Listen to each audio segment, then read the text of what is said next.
Amém. Obrigada. Eu saúdo a igreja com a paz do Senhor. Amém?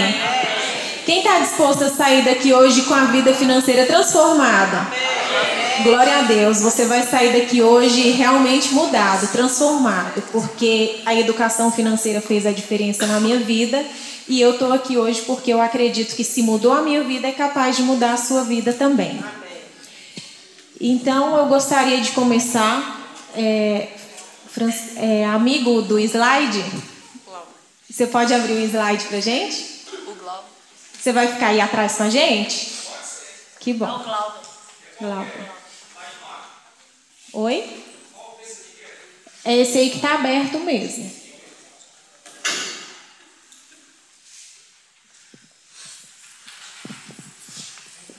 Eu gostaria então de começar me apresentando. Eu sou Érica, eu sou cristã também, eu participo da congregação lá no Setorol, Comunhão e Adoração. Lá eu trabalho com liderança de casais, a gente está com uma nova liderança, mas Deus colocou esse projeto, esse sonho no meu coração de trabalhar com finanças. Foi algo que eu conheci, que eu apaixonei e que vale a pena e que Deus tem honrado me trazendo aqui hoje para estar trazendo essa palavra, essa palestra de educação financeira para vocês. Pode passar o primeiro slide. Então, aqui a gente começa com a palavra cristão, porque se é educação financeira para cristão, a gente também tem que ter uma base cristã, a gente tem que ter uma base bíblica. Então, em Provérbios 3:16 diz: na mão direita a sabedoria lhe garante vida longa, na mão esquerda riqueza e honra. O que chama a atenção nesse versículo é o quê? Que na mão direita sabedoria é o conhecimento que a gente vai estar adquirindo aqui hoje. E na mão esquerda, riqueza e honra, para que a gente tenha riqueza e honra mesmo. Provérbios 13:11. O dinheiro ganho com desonestidade diminuirá, mas quem o ajunta aos poucos terá cada vez mais. Então, se você junta aos poucos, com certeza você vai ter mais, porque aquilo que vem fácil, volta fácil. Aquele dinheiro não é próspero, aquele dinheiro ele não é santo e ele não vai fazer a sua vida financeira prosperar. E com certeza nós não podemos deixar de citar, Malaquias 3:10, que trata dos dízimos, para que nós venhamos ser prósperos. Nós precisamos honrar o Senhor com os nossos dízimos, com as nossas ofertas, porque é um mandamento do Senhor. Então, para que haja prosperidade, além do conhecimento financeiro, a educação financeira, nós precisamos também seguir em primeiro lugar os parâmetros bíblicos. Pode passar. O objetivo, então, é ensinar as pessoas a controlar as suas finanças e realizar os seus sonhos. Porque quando se trata de educação financeira, qual a primeira coisa que vem na cabeça da gente? É que a gente não pode gastar, é que a gente vai ter que parar de fazer tudo que a gente faz e não usufruir da vida, não usufruir das coisas boas da vida. E a gente também sabe que o nosso futuro depende somente de nossas escolhas. Então, se o que você planta, você colhe. Não adianta você falar que se você plantar vento, você não vai colher tempestade, você vai colher ventania, porque você planta e você colhe. Então, se você honrar o Senhor, com certeza você vai colher. Eu venho aqui também falar em nome da metodologia DESOP, que é o curso que a gente se especializou, que a gente tem a educação financeira, a gente é educador financeiro, para estar ministrando em igrejas, em escolas. A gente tem material didático para escolas, tem material didático para trabalhar com empresas, com igreja. E o meu objetivo, quando conheci a metodologia DESOP, foi exclusivamente trabalhar com cristão. Por quê? Muitos cristãos, eles estão endividados não porque eles querem, Na verdade, ninguém quer ficar endividado. Na verdade, a gente fica endividado até mesmo pela falta do conhecimento. Porque quando a gente fala em educação financeira, Como que a gente adquire educação financeira? Ou com os nossos pais, que são os pais super controlados, e vai ensinando, olha, meu filho, você tem que poupar, você tem que economizar, vai te ensinando o caminho, né, da educação financeira. Ou você aprende mesmo com as quedas da vida. Ou você já começa a trabalhar e vai fazendo tudo direitinho, ou você cai endividado, você estoura no cartão de crédito, estoura no cheque especial, e aí você descobre um caminho para sair dessa dívida, sair desse endividamento, sair dessa situação financeira e mudar os seus caminhos. Aí você aprendeu a educação financeira. Mas hoje essa metodologia, ela é prática, ela é fácil de aprender, e eu tenho certeza que você vai aprender. Isso vai ser o objetivo da palestra. Ela é mudança de comportamento, ela é também motivacional, para que você realmente saia daqui hoje mudado, pensando diferente a respeito do seu dinheiro. Eu gostaria também de apresentar para vocês aqui os meus amigos que vieram me acompanhar, são educadores financeiros, o Francisco e a Samanta. Eles são educadores, estão aqui me apoiando nessa palestra de hoje, e a gente tem essa parceria de estar sempre junto, divulgando esse trabalho de educação financeira. Pode passar o slide. Então, hoje eu te pergunto, qual a sua situação financeira? Você está endividado? Está em estado de alerta? Ou está poupador? Então, a pessoa endividada é aquela pessoa que já está com o nome sujo, já está com o cartão de crédito estourado, está usufruindo lá do cheque especial. Essa é a pessoa endividada. A pessoa que está em estado de alerta é aquela, tudo que eu ganho, eu pago as minhas contas, porém eu não poupo. Estou em estado de alerta. Por quê? Porque a qualquer momento pode acontecer algum deslize e você pode cair nessa situação de endividado, se você não está poupando. Ou você já é um poupador, aquele que ganha, tem os seus ganhos mensais, consegue pagar as suas contas e consegue ainda poupar, consegue guardar a parte do que tem. Meu sonho, né? Olha, quando a gente vê isso daqui, a gente geralmente pensa, tá bom, preciso mudar. E a gente quer algo que mude, mas o que muda é a gente, é o nosso comportamento que tem que mudar. E aí eu entreguei aí para cada um uma planilhazinha aí com um testezinho para a gente descobrir qual tipo de situação financeira que você se encontra. Porque, de repente, analisar sem ter uma base, você não consegue, né?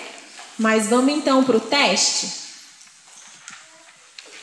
O que você ganha por mês é suficiente para arcar com os seus gastos? Letra A. Consigo pagar minhas contas e ainda guardo mais 10% dos meus ganhos todo mês. B. É suficiente, mas não sobra nada. C. Gasto todo o meu dinheiro e ainda uso o limite do cheque especial ou peço emprestado para parentes e amigos. Vai marcando aí que a gente vai depois calcular isso aí para saber qual tipo de situação financeira você se encontra. 2. Você tem conseguido pagar as suas despesas em dia e à vista? A. Paga em dia, à vista e em alguns casos com bons descontos. B. Quase sempre, mas tenho que parcelar as compras de maior valor. C. Sempre parcelo meus compromissos e utilizo linhas de crédito como cheque especial, cartão de crédito e crediário. Boa noite, pessoal. Boa noite. Eu estou percebendo que tem alguns que estão sem caneta. Esse teste ele é fundamental para que você descubra o seu perfil. Então, nesse momento, a gente está quase que entregando uma ferramenta essencial para vocês. Então, se vocês não têm uma caneta para anotar, tente memorizar para que, por exemplo, quando você fizer anotação em casa, você não tenha a impressão que você sabotou a sua análise. Então, nesse momento, é muito importante que você se identifique numa situação de compra, como se você estivesse no mercado, e qual o seu comportamento diante dessa pergunta. Tá? Você está lá para comprar os vestidos maravilhosos que o nosso amigo citou, qual é o seu comportamento? Então, tente memorizar o máximo que vai ser dado um diagnóstico aqui. Vamos para 3? Você realiza seu orçamento financeiro mensal? A. Faço periodicamente e comparo o orçamento com o realizado. B. Somente registro realizado sem analisar os gastos. C. Não faço meu orçamento financeiro. Tem que fazer, gente. É muito importante fazer o orçamento financeiro, né? 4. Pode pular, gente, para 4? Tá indo num ritmo bom agora? Tranquilo, né? Você consegue fazer algum tipo de investimento? A. Utilizo mais de 10% do meu ganho em linhas de investimentos que variam de acordo com os meus sonhos. B. Quando sobra dinheiro, invisto normalmente na poupança. C. Nunca sobra dinheiro para esse tipo de ação. Não sobrava, a partir de hoje vai mudar. Vamos para 5? Como você planeja sua aposentadoria? Tenho planos alternativos de previdência privada para garantir a minha segurança financeira. B. Contribuo para a previdência social, mas sei que preciso de reserva extra, mas não consigo poupar. C. Não contribuo. Olha, pode ser claro aí no teste, porque aí você vai fazer uma avaliação certinha como que está a sua situação financeira, né? Se você é aquele endividado, o equilibrado ou o investidor. 6. O que você entende sobre independência financeira? A. Que posso trabalhar por prazer e não por necessidade. B. Que posso ter dinheiro para viver bem o dia a dia. C. Que posso curtir a vida intensamente e não pensar no futuro. 7. Você sabe quais são os seus sonhos e objetivos de curto, médio e longo prazo? A. Sei quais são, quanto custa e por quanto tempo terei que guardar dinheiro para realizá-lo. B. Tenho muitos sonhos e sei o quanto custa, mas não sei como realizá-los. C. Sempre acabo deixando os meus sonhos e objetivos para o futuro, porque não consigo guardar dinheiro para eles. Vamos pular? Pode ir para 8? Vamos. Se o imprevisto alterasse a sua situação financeira, qual seria a sua reação? A. Faria um bom diagnóstico financeiro, registrando o que ganho e o que gasto, além dos meus investimentos e dívidas se os tiverem. B. Cortaria despesas e gastos desnecessários. C. Não saberia por onde começar e teria medo de encarar a minha verdadeira situação financeira. Muitas vezes a gente foge dos problemas, né? Não é a melhor solução. 9. Se a partir de hoje não recebesse mais o ganho, por quanto tempo você conseguiria manter o seu atual padrão de vida? Ou seja, sem alterar, sem economizar, a mesma vida que você leva hoje, né? A. Conseguiria fazer tudo o que faço por 10 anos ou mais. B. Manteria o meu padrão de vida por no máximo 1 ano. C. Não conseguiria nem por alguns meses. É difícil quando chega nessa pergunta, né? O que nos leva a refletir realmente sobre para onde foi o meu dinheiro? Para onde está indo o meu dinheiro? 10. A última, né? Quando você decide comprar um produto, qual é a sua atitude? A. Planejo uma forma de investimento para comprar à vista e com desconto. B. Parcelo dentro do meu orçamento. C. Compro e depois me preocupo como vou pagar. E aí tem o peso ali das questões, né? Ó, se você marcou A, para cada questão A, você vai marcar 10. Para cada questão B, você vai marcar 5. Para cada questão C, você vai marcar 0. E aí você soma esses totais aí, para você descobrir qual o seu tipo de situação financeira atual. A vale 10 pontos. B vale 5 pontos e a C vale 0. Aí você soma aí. Soma os totais. Porque é muito fácil lá na frente, quando a gente fala, né? Qual o seu tipo de situação financeira? Mas esse teste, ele vai trazer uma clareza, uma luz de como que tá as suas finanças através desse diagnóstico. A gente está fazendo um diagnóstico para saber a situação financeira que a gente se encontra atualmente. Olha lá o resultado. Então, se você conseguiu de 70 a 100, você é um investidor. Se você conseguiu de 45 a 65, você é equilibrado. Está melhorando. É um passo aí para ser um investidor mesmo, né? Não cair no endividado. O endividamento hoje aqui acabou da nossa vida, né? De 0 a 40 você se encontra endividado, né? É em vermelho mesmo. E aí eu deixo a perguntinha para você refletir.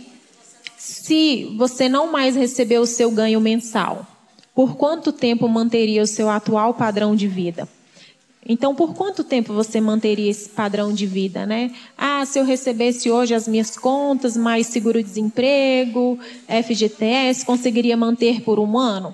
Será que um ano é o suficiente para a gente poder estar pensando? Ou a gente tem que pensar no que a gente tem deixado para os nossos herdeiros, o que a gente tem deixado para os nossos filhos, o que a gente vai deixar, né, para os nossos filhos, para a nossa família, né? A gente não tem que viver o hoje. A gente muitas vezes para e pensa assim: ah, eu vou viver o hoje porque o futuro a Deus pertence.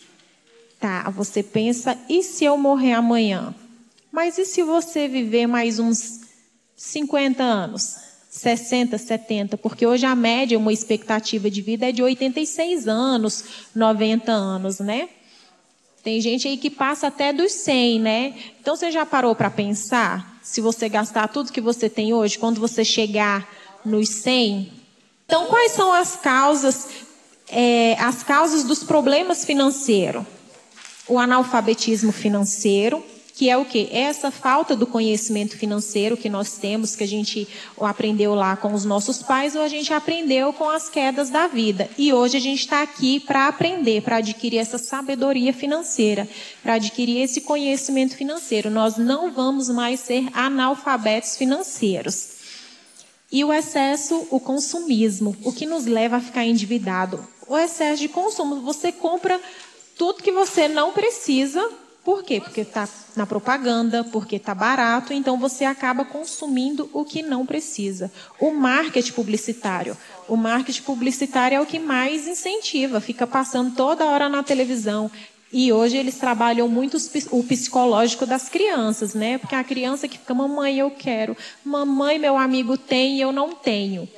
E aí, assim, tá tudo muito na mídia, muito no marketing, né? E o crédito fácil. Muitas vezes a gente trabalha numa empresa que dá uma facilidade financeira para a gente, um empréstimo consignado, que é uma margem de juros mais barata, e aí você vai tirar férias, você não planejou as suas férias, e o que você faz?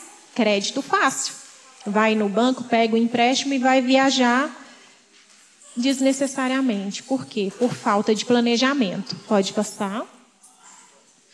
Então, o que acontece quando a gente vê uma super promoção? A gente compra aquilo que a gente não sonhava, porque você não planejou, você não esperou por esse sonho, com dinheiro que você não tinha, porque você está pegando o dinheiro emprestado, no caso da viagem, para impressionar muitas vezes quem você não conhece.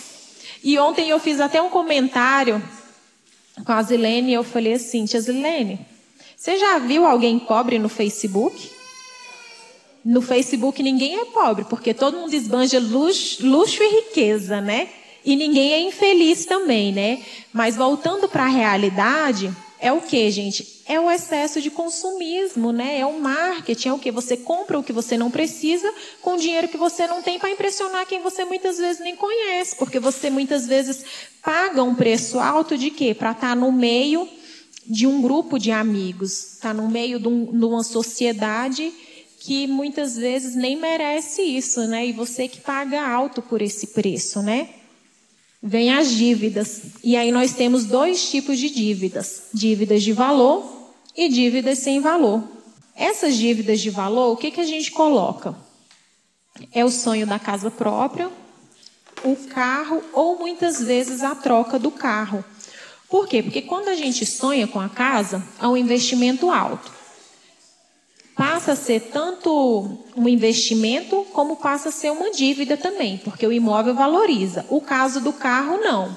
O carro, muitas vezes, se você pegar um carro aí, hoje você está com seu carro, você terminou de quitar o seu carro, porque você comprou ele parcelado em 60 vezes. Aí, qual a primeira coisa que passa na sua cabeça? Vou trocar de carro. Você planejou para trocar de carro? Não. Você vai lá e dá o seu de entrada e paga mais 60 parcelas, até 72 parcelas que agora tem, né? E aí, quantos carros você pagou no final? Poderia ter comprado à vista que você pagaria somente um carro, não dois, né? E aí também tem as dívidas sem valor, que é o quê? Eu coloquei sapato, gente. Por que eu coloquei sapatos? Vou contar o meu testemunho para vocês. Quando eu conheci a Terezinha, que é a franqueada aqui de Brasília, que ela foi ministrar essa palestra lá no meu trabalho. E aí a colega nesse dia chegou lá e falou assim: amiga, tá de promoção um sapato da Visano de R$ 50 lá na Poliele. E é preto, é do jeito que a gente gosta para poder trabalhar. E eu falei, eu vou ligar pro meu marido, porque meu marido trabalha do lado da Poliele no setor comercial sul e vai comprar no cartão e eu vou comprar esse sapato. Mas eu não estava precisando de sapato. Eu falei, não vou comprar o sapato. Eu vou para a palestra, depois da palestra eu decido isso amanhã. E quando eu voltei da palestra, gente, eu não comprei o sapato. Eu não sou centopeia, eu não preciso de um monte de sapato, e é o que brilha os olhinhos de toda mulher, né? Muitas vezes a gente compra um monte de sapatos. Se você parar para avaliar, quantos sapatos que você não usa? Quanto sapato você compra desnecessário, né? Coloquei também ali o lanche, o McDonald's, né? O McLanche, porque é um lanche que toda criança quer. É um lanche caro, não sai por menos de R$ 15. E também, se você for se alimentar na rua, você acaba gastando muito, né? Coloquei o celular porque a moda do tal do Zap. Olha, aconteceu uma situação lá na igreja que eu até citei de exemplo. A situação que você compra o que você não precisa com o dinheiro que você não tinha para impressionar quem você não conhece.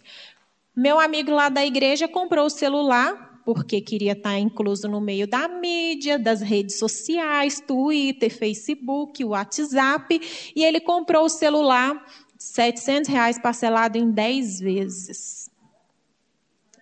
Por quê? Para estar no meio de um grupo onde realmente, será que ele precisava? O celular dele não estava atendendo as necessidades dele? Um computador também não atendia as necessidades? Na primeira semana, gente, ele foi assaltado. A Zilene conhece, eu contei para ela a situação. Ele foi assaltado e o que aconteceu? Teve que pagar o celular, né? Por quê?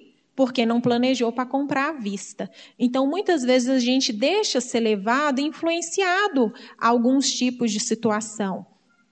E é o que a gente não vai mais fazer. Por quê? Porque hoje nós descobrimos, pode mudar, o caminho é a educação financeira.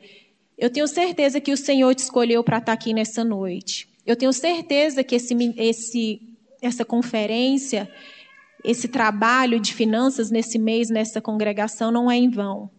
Porque muitas vezes nós deixamos de ofertar, nós deixamos de dizimar, não porque não temos o coração aberto, mas porque não temos o controle financeiro, não temos o controle sobre as nossas finanças. Mas a gente tem que seguir, porque o Senhor diz, né, trazei os dízimos e as ofertas à casa do Senhor e eu derramarei bênçãos sem medidas. Não espera que você tenha para que você venha dizimar, para que você venha ofertar na casa do Senhor. Porque se é um mandamento, você tem que cumprir. E o Senhor fala mais, fazei prova de mim. Então, cumpra, irmãos. Independente da sua situação financeira hoje, cumpra com os mandamentos do Senhor.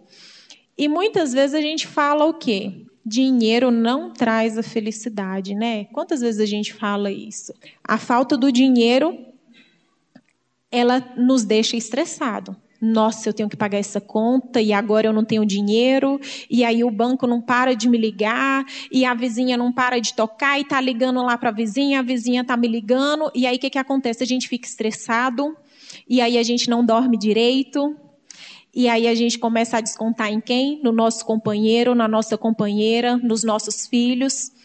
E aí o que vai acontecer? Você não dorme direito, você vai trabalhar no seu trabalho, você não é produtivo, o seu rendimento no trabalho começa a cair. E aí começam a vir os problemas no trabalho. E aí você fica estressado, você fica sem dormir, você fica doente, você vai ter que gastar mais dinheiro. E aí o que acontece muito, gente, atinge muitas famílias. Muitas famílias têm sido destruídas pela falta do controle financeiro. Por quê? Porque tem as finanças separadas, esse é meu, esse é seu, a individualidade. Então, isso não tem que acontecer. Por quê? Porque esse desequilíbrio, essa falta do dinheiro, ela traz grandes transtornos na nossa vida, traz grandes transtornos na nossa família. A gente não está disposto a pagar esse alto preço, né? Porque nós vamos sair daqui hoje transformados em nome de Jesus. Amém, né? Então, qual o primeiro passo que nós precisamos fazer?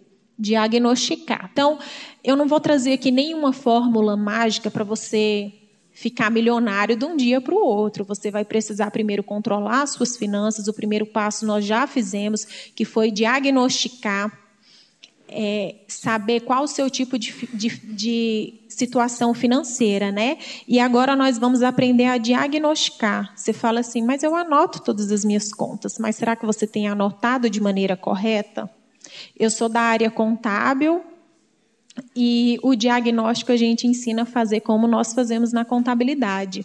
Por quê? Porque você vai separar por tipo de despesa e você vai precisar fazer isso uma única vez por 30 dias. Por quê? Porque você vai diagnosticar, saber para onde está indo o seu dinheiro. Porque muitas vezes chega no dia 20 e aí você fala assim, estou sem dinheiro, que o pagamento chegue logo. Para onde foi o meu dinheiro? Não sei para onde foi o meu dinheiro. E aí você precisa, então, separar por tipo de despesa. O quê? Supermercado. Ali acho que não dá para ver, dá para entender mais ou menos, né? Então, você vai colocar lá, mês de julho, o dia, o valor da compra e o tipo de pagamento que você fez. E aí você vai colocar o quê? O tipo de despesa. Ali está guloseimas, mas poderia ser o quê? Supermercado. Então, no dia 5, eu gastei R$30 com o supermercado, anotou. Gastou com combustível? Na outra página tem que ter lá a despesa chamada combustível. E aí você vai anotar lá, combustível R$30. Gastou com lanche na rua, tem que ter uma outra página chamadinha lanche. E aí você vai anotando por tipo de despesa. E aí você faz isso por 30 dias e você vai conseguir ter uma visão ampla para onde foi o seu dinheiro ao longo desses 30 dias. Porque muitas vezes nós anotamos lá, gastei com cartão de crédito R$500, gastei com água e luz, uma média. A gente põe por base valores estimados. Então, é muito importante que a gente faça esse diagnóstico uma única vez. Sabe por que isso muda, gente? Mudou comigo, então vai mudar com você.